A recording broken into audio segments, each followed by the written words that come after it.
आविष्कार, ज्ञान, विज्ञान, टीवी। दोस्तों, आज हम बात करने वाले हैं बॉलीवुड के ऐसे नए उभरते सितारों की जिनका प्रवेश सन 21 के दशक में बॉलीवुड में हो चुका है या होने वाला है, और जिनका प्रवेश को दर्शकगण अभी तक बेसब्री से इंतजार कर रहे हैं। दोस्तों, बॉलीवुड मनोरंजन दुनिया का एक ऐसा प्लेटफॉर्म है जहां प्रवेश पाने और एक अपना करियर बनाने के लिए लोग कड़ी से कड़ी मेहनत और संघर्ष कर लेते हैं, लेकिन इसमें कामयाबी बहुत कम लोगों को मिल पाती है, क्योंकि इस फील्ड में काम करने के लिए कई तरह की खूबियां मान्य रखती है, जैसे कि एक अच्छा लुक्स के साथ एक अच्छी पर्सनैलिटी, अच्छे डांसिंग स्टेप्स परफॉर्म करने की क्षमता वगैरह वगैरह। और माने तो इसके साथ साथ एक अच्छी खासी किस्मत की भी जरूरत होती है। फिल्मी सितारों की बात करें तो इस फील्ड में आने वाले ज़्यादातर सितारे फिल्मी बैकग्राउंड से आते हैं, और इस बैकग्राउंड से आने के कारण उनको अपनी पहचान बनाने के लिए उतना संघर्ष नहीं करना पड़ता जितना बाहरी बैकग्राउंड से आने वाले कलाकारों को पड़ता है।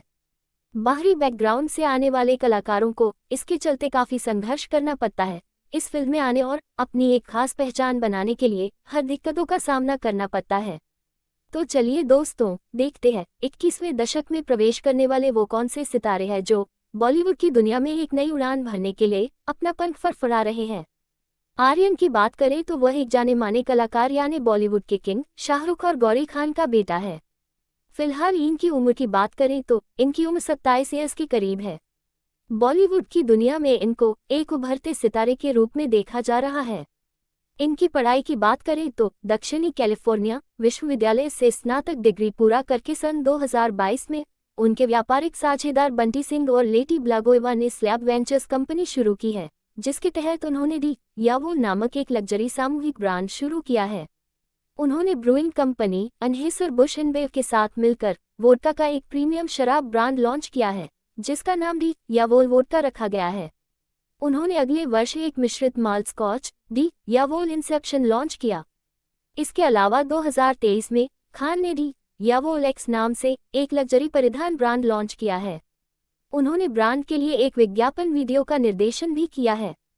2023 से 2024 तक खान ने हिंदी फिल्म उद्योग की पृष्ठभूमि पर आधारित द बैट्स ऑफ बॉलीवुड नामक की एक स्ट्रीमिंग सीरीज की शूटिंग की, जिसमें उन्होंने शोरनर, लेखक और निर्देशक के रूप में काम किया है।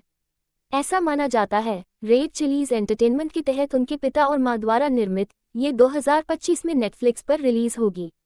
इस सीरीज में लक्ष्य, बॉबी देओल और साहिर बम्बा हैं, और बिलाल सिद्दीकी और मानव चौहान द्वारा सह लिखित और निर्मित है। तो कुल मिलाकर माने तो आर्यन का रुझान दर्शकों की एक्सपेक्टेशन के मुताबिक नहीं है। आर्यन की पहली फिल्म की बात करें तो फिल्म कभी खुशी कभी गम में सिर्फ एक बाल कलाकार के रूप में एक छोटा सा रोल किया है। बाकी अब तक इन्होंने निर्माता, शौना, लेखक और निर्देशक के रूप में ही काम किया है। अब तक का उनका परफॉर्मेंस देखें तो 2001 कभी खुशी कभी गम, बालक राहुल बिनाश्रेय की उपस्थिति, 2004 अविश्वसनीय डैशियल डैश पार आवाज हिंदी डब, 2019 शेर राजा सिम्बा आवाज Hindi dub, 2024 Mufasa the lion king Simba आवाज हिंदी डब, 2025 बॉलीवुड के बदमाश निर्माता, शोरनर, लेखक और निर्देशक। इस तरह आर्यन खान ने अब तक ज्यादा फिल्मों में काम तो नहीं किया है, लेकिन महज कुछ ही फिल्मों में तथा साल 2019 में रिलीज हुई फिल्म द लायन किंग में दी गई उनकी आवाज के लिए लोगों ने इनकी बहुत सराहना की है। खैर, आने वाले दिनों में दर्शक इनको भी अपने पिता शाहरुख खान की तरह एक स्ट्रॉन्ग लीड करता अभिनेता के रूप में देखना चाहते हैं। दोस्तों, अगला नया चेहरा है आहान पांडे का। और आहान पांडे की बात करें तो आहान पांडे एक बिजनेसमैन चिक्की पांडे और फिटनेस कोच और लेखिका डीन पांडे के बेटे हैं। चिक्की पांडे पूर्व अभिनेता चंकी पांडे के भाई हैं, यानी आहान पांडे चंकी पांडे के भतीजे हैं। आहान पांडे की उम्र की बात करें तो 27 ईयर्स है। आहान ने मुंबई के ओबरॉय इंटरनेशनल स्कूल से पढ़ाई की है। बाद में द इकोनॉमिक टाइम्स के अनुसार उन्होंने मुंबई विश्वविद्यालय से ललित कला, सिनेमाई कला, फिल्म और टेलीविजन निर्माण की पढ़ाई भी पूरी की है। आहान पांडे एक संगीतकार, कंपोजर, निर्देशक, डांसर होने के साथ साथ फैशन और ई स्पोर्ट्स में भी गहरी रुचि रखते हैं। आहान पांडे के आकर्षक व्यक्तित्व ने सोशल मीडिया प्लेटफॉर्म पर उनके प्रशंसकों की संख्या में तेजी से वृद्धि की है। आहान पांडे ने सैयारा मूवी से बॉलीवुड में एक धमाकेदार एंट्री की है। आहान पांडे ने सैयारा मूवी में एक दमदार एक्टिंग के साथ डेब्यू किया है। मोहित सूरी से निर्देशित फिलहाल ही में रिलीज हुई फिल्म सयारा ने कई सारे रिकॉर्ड्स बनाए हैं और तोड़ डाले हैं। सयारा फिल्म 2025 की ब्लॉकबस्टर फिल्मों की यादी में शामिल हो चुकी है। इस मूवी में अहान पांडे की एक्टिंग को दर्शकों और क्रिटिक्स की ओर से काफी सराहा गया है। म्यूजिकल ड्रामा वाली इस फिल्म ने बॉक्स ऑफिस पर साल 2025 की कई बिग बजट वाली फिल्मों को पीछे करते हुए 3 दिनों में ही 80 करोड़ से ज्यादा की कमाई की है। वहीं वर्ल्डवाइड देखें तो इस मूवी ने 100 करोड़ का आंकड़ा भी पार कर लिया है। इस तरह अहान पांडे ने एक धमाकेदार एंट्री करके बॉलीवुड में एक अपनी खास पहचान बना ली है। अगले नए एक उभरते चेहरे की बात करें तो वो नीली आंखों वाली और महाकुंभ के मेले में एक अलग सा चार्मिंग लुक्स देकर पहली ही नजर में सबको आकर्षित कर देने वाली भावी अदाकारा मोनालिसा है। मोनालिसा की बात करें तो उनकी हिस्ट्री और पर्सनैलिटी कुछ सबसे अलग है। कहते हैं ना कि किस्मत जब साथ देती है तो वक्त को भी सलाम करना पड़ता है। ऐसा ही कुछ हुआ है मोनालिसा के साथ। मोनालिसा एक ऐसी एकलौती अभिनेत्री है जो सिर्फ एक खूबसूरती के दम पर ही बॉलीवुड की दुनिया में प्रवेश कर चुकी है। मोनालिसा ने अपनी गरीबी के चलते शायद ही कभी सोचा होगा कि वो भी एक दिन एक जानी मानी अभिनेत्री बनकर बॉलीवुड की दुनिया में करियर बनाएगी। इसे किस्मत कहे या कुदरत का करिश्मा, खैर जो भी है, क्योंकि बॉलीवुड मनोरंजन दुनिया का एक ऐसा प्लेटफॉर्म है जहां प्रवेश पाने और अपनी पहचान बनाने के लिए लोग दिन रात कड़ी से कड़ी मेहनत करते हैं और इसमें बहुत ही कम लोग सफल हो पाते हैं। इस फील्ड में अपना एक करियर बनाने के लिए एक अच्छा लुक्स के साथ साथ एक अच्छा खासा टैलेंट और पर्सनैलिटी की भी जरूरत पड़ती है। मोनालिसा की अब तक की जीवनी की बात करें तो वो एक साधारण परिवार से बिलोंग करती है। मोनालिसा मध्य प्रदेश के इंदौर जिले में स्थित पर्यटन नगर महेश्वर के वार्ड नंबर 9 की रहने वाली है। वह बंजारा समुदाय से ताल्लुक रखती है। उसकी उम्र 16 साल की है।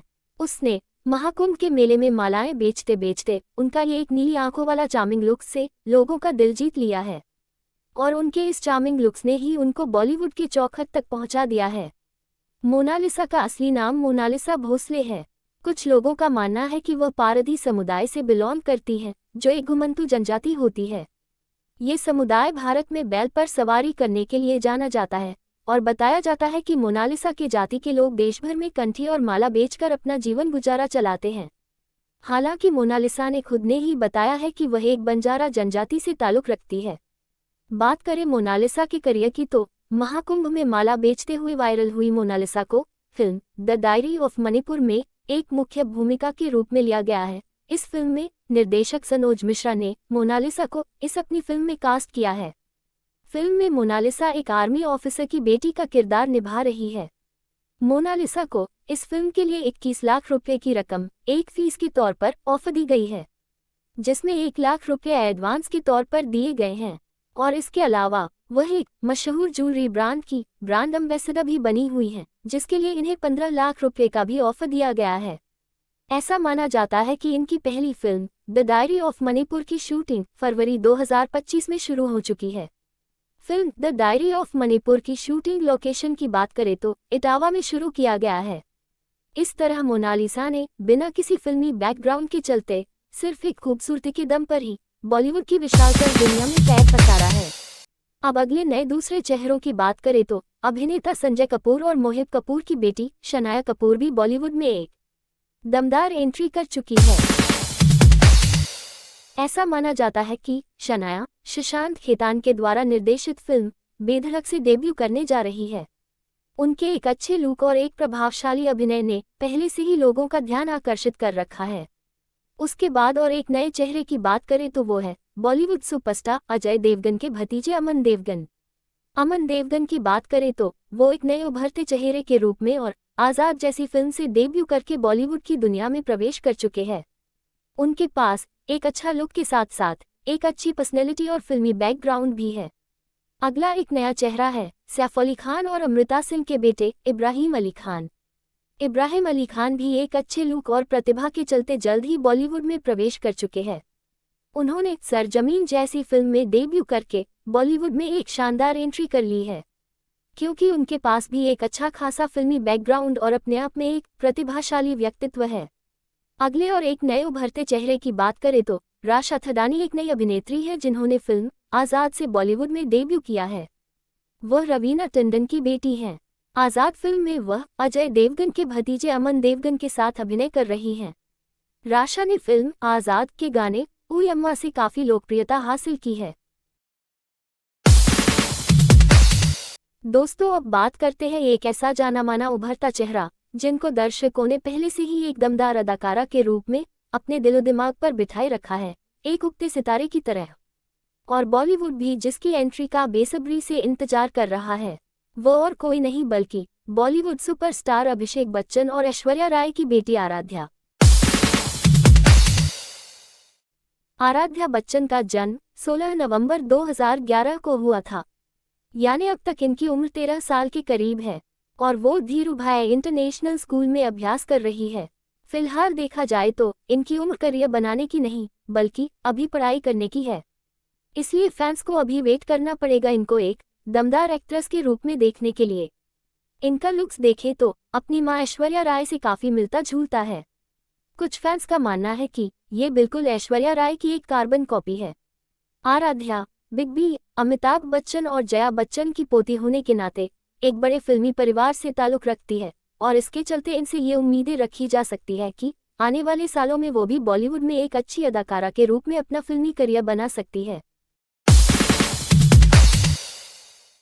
तो दोस्तों, ये थी 2021 के दशक में उभरते सितारों से जुड़ी कुछ खास बातें। दोस्तों, हमारा ये वीडियो आपको कैसा लगा कमेंट के जरिए जरूर बताइएगा। और हाँ, जाने से पहले वीडियो को एक लाइक, सब्सक्राइब, शेयर, कमेंट जरूर से करिएगा। फिर मिलते हैं अगले वीडियो में ऐसी ही फिल्मी सितारों से जुड़ी कुछ खास बातें लेकर। तब तक take care and bye bye.